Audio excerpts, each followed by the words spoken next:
video will contain audio, video, and animations not suitable for children. I repeat, this video will contain audio, video, and animations not owned by me, not suitable for children. You have been warned. I had to start off with a clip from Yabi because I thought, well, I'm a boxing coach, so, and it is boxing related in a way. Plus, it was just super entertaining. I fucking love the clip. It's so funny to me.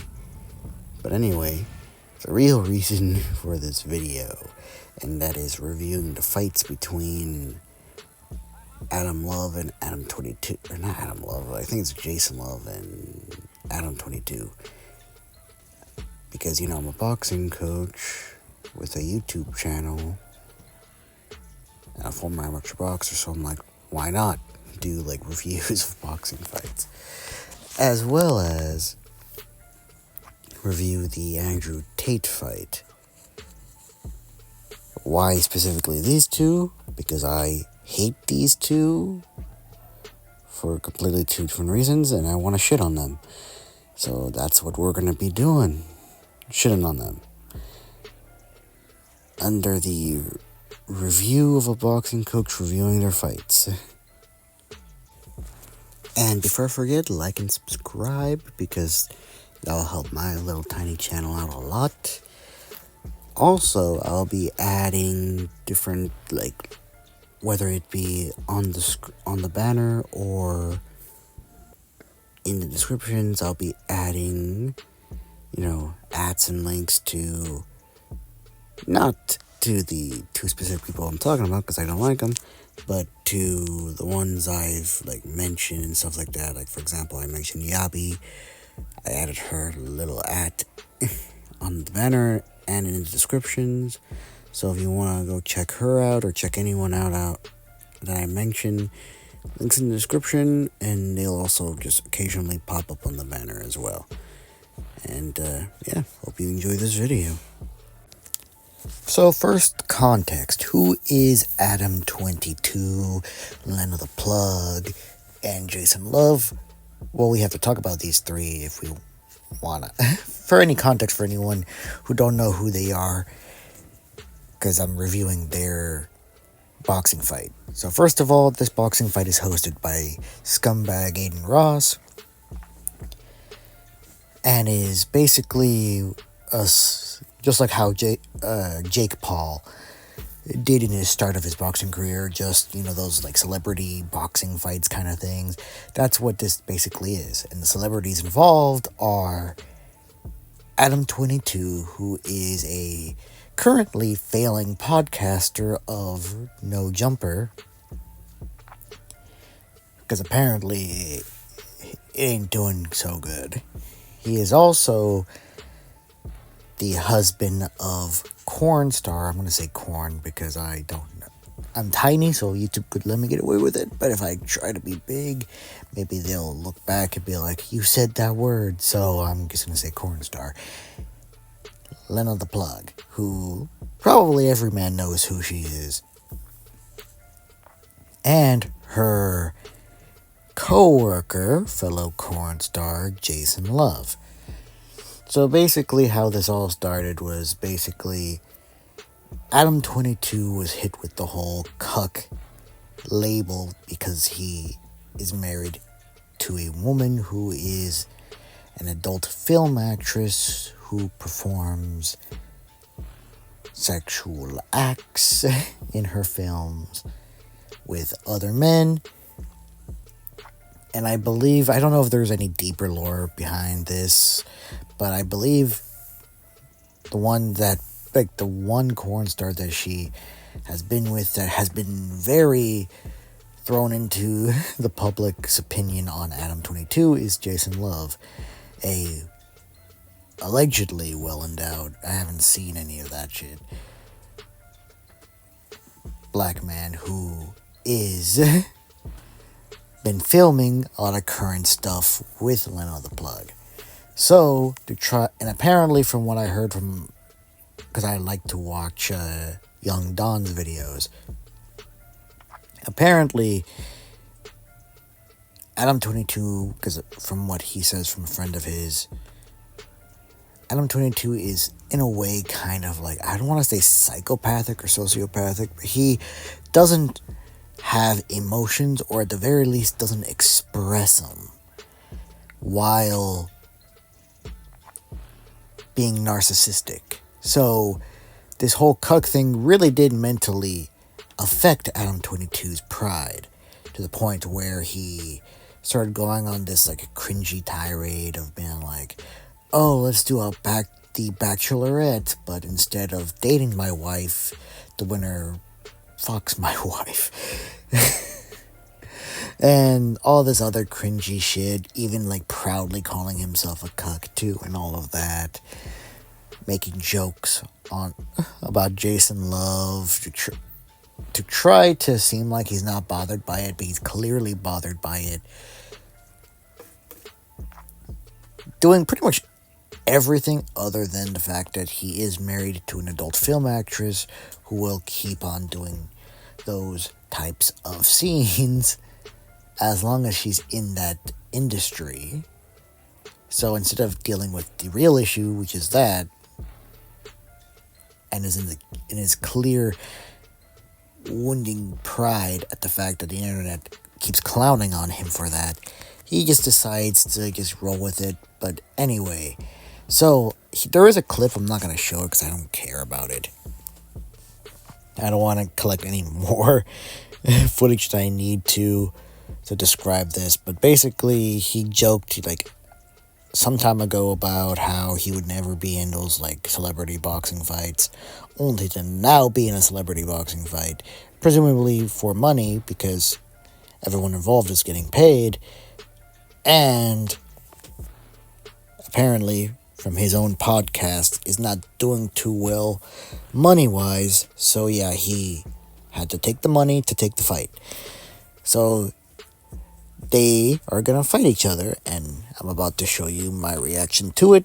I haven't actually reacted fully to it. I've reacted slightly to the ending part, only because my favorite YouTubers like Jew Almighty and Young Don reacted to the fight. But I myself haven't actually watched the fight, so let's get that started. I was having audio problems trying to record it, so I'm just gonna voice over it. So, yeah. The only punches... Now, Adam doesn't throw any punches at all. Only Jason Love. And as you can see, the only clean punches Jason Love has been throwing is jabs. He throws about 3... There we go. See? Clean jab right there. All his other punches, though, are very sloppy with no technique. He throws hooks as wild haymakers. He throws body shots like they're bowling ball swings. Very unrefined. Although he definitely has been actually in the gym, with a coach specifically.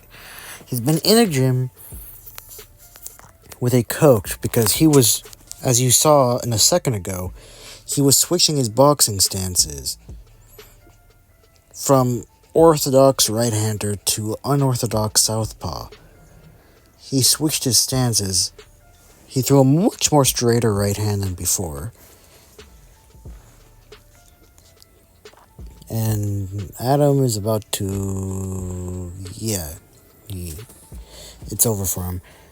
But what was interesting was Jason Love definitely was taught by a coach in what has been being pushed by USA Boxing, which is basically you teach a boxer who is very green, like practically just joining a gym, to be like, okay, we're gonna teach you how to switch stances.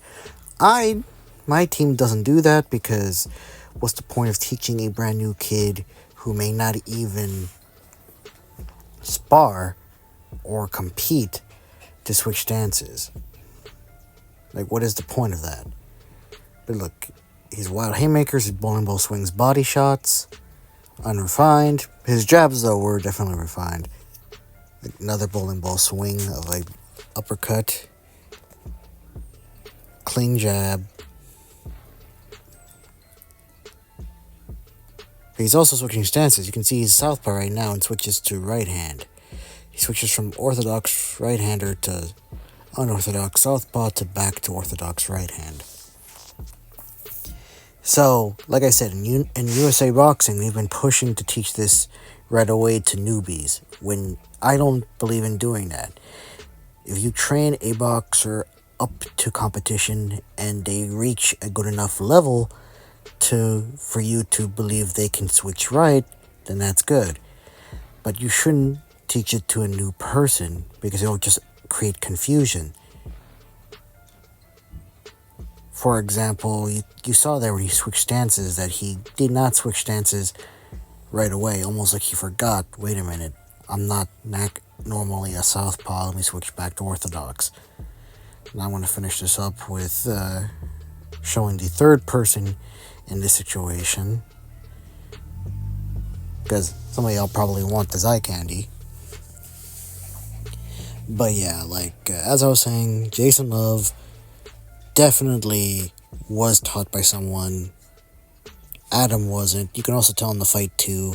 Adam guard was shit. He had his hands up, yet he looked away. Not only looked away, but he moved his whole head away from his guard. He had his hands up, trying to guard himself, but he moved his head away from his guard, which only got him rocked even more. So yeah, Jason Love, though, definitely saw glimpses of potential, as well as definitely he was trained by a coach that promotes the whole switching from the start of you entering the gym type of mentality that USA Boxing has been pushing. And yeah, that's my opinion on the fight. Now... Oh, fuck. I hate seeing his face. He looks so cringe to me. But yeah, that was my opinion on that fight. So I'm going to switch now to reviewing the Andrew Tate getting his ass whooped by a guy who has a belt, yet somehow doesn't know how to throw any proper boxing punches. This one was so hard to fucking get through. Like, no joke, this sucked. I had to get through. I didn't even record the full, fight.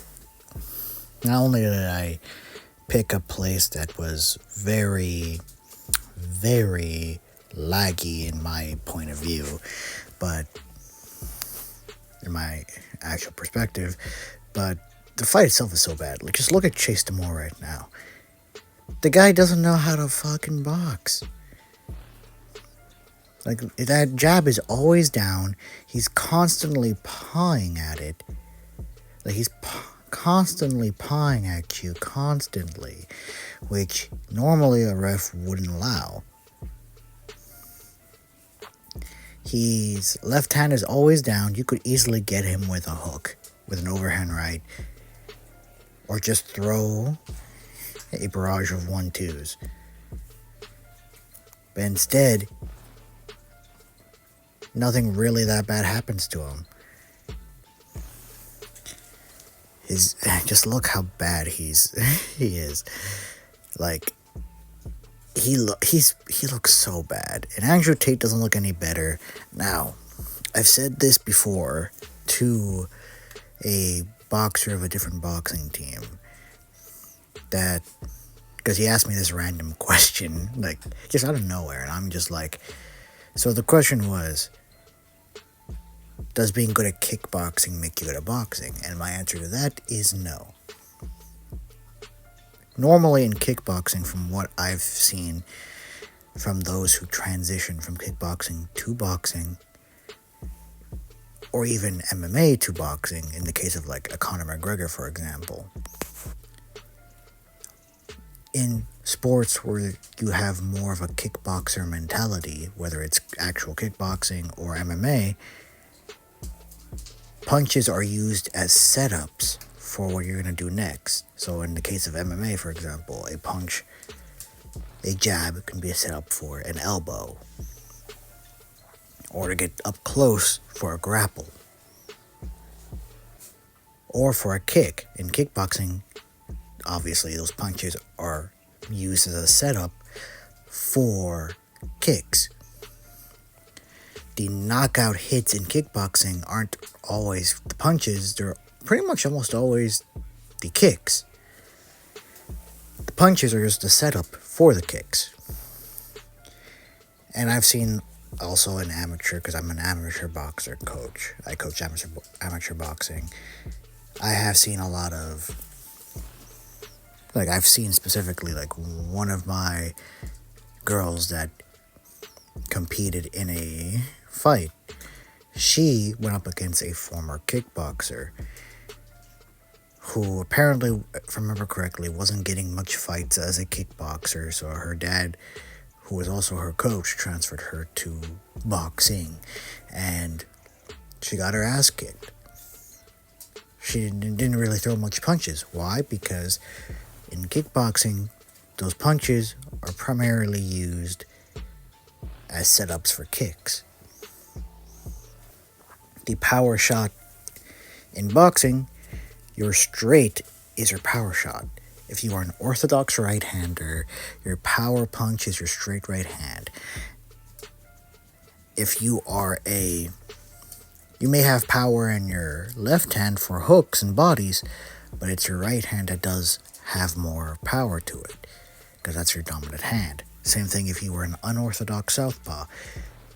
Your left hand would then be your power hand. They don't do that in kickboxing, because the power shot that they normally aim to hit you with are the kicks. And Andrew Tate was never that good of a fighter. Even back when he did do MMA, he wasn't that good at it. And even ones that are good, like Conor McGregor, they kind of couldn't handle it when they switched over to boxing for that. I think he did an exhibition with Mayweather, if I remember correctly. But yeah, like I said, Andrew Tate lost this fight. He didn't do good at all. He also kept grabbing a lot. And here's also another thing too. If you see a boxer grab a lot, they're doing one of three things. They can't handle the fight, so they grab to avoid getting hit, preventing the other guy from hitting them, giving them enough of a breather before the ref separates them, so that he can have some breathing room to not get hit. Reason 2, to get some cheap shots in. There are many boxers out there who do this. They would grab you, hold you, and then try to do a quick little tap on your body, tap on your head to gain some points before letting go. Then there's the third kind, and that is they're trying to stall for time. They know the round may end soon. In amateur, there's always a audio cue for the last 10 to 15 seconds left, for example. And I know in pros that's not the same. But sometimes you can feel when it's going to end in the fight. And so they'll grab to chew time, which can also lead to the first option of just not wanting to get hit anymore. Another car outside my house making noise. Anyway, but yeah, that's about it. Andrew Tate lost, deservingly so. And yeah, both Adam 22 and Andrew Tate lost horrible in their fights. They suck at boxing. They just stick to doing their celebrity shit. Andrew Tate, as much as I hate him politically, should just go stick to doing his red pill bullshit and his edginess. I think right now he went from trying to promote Hitler. Why? Because it's edgy and it brings clicks to be edgy, apparently. And now he's trying to actually say Jeffrey Epstein is a cool guy with aura. Went from trying to promote being a Nazi to promote being a pedo. Well, he's already a pedo, technically. He has allegations, too. So, yeah. That'll be it from me. Have a good day. Peace and love. See you in the next video or in the next short.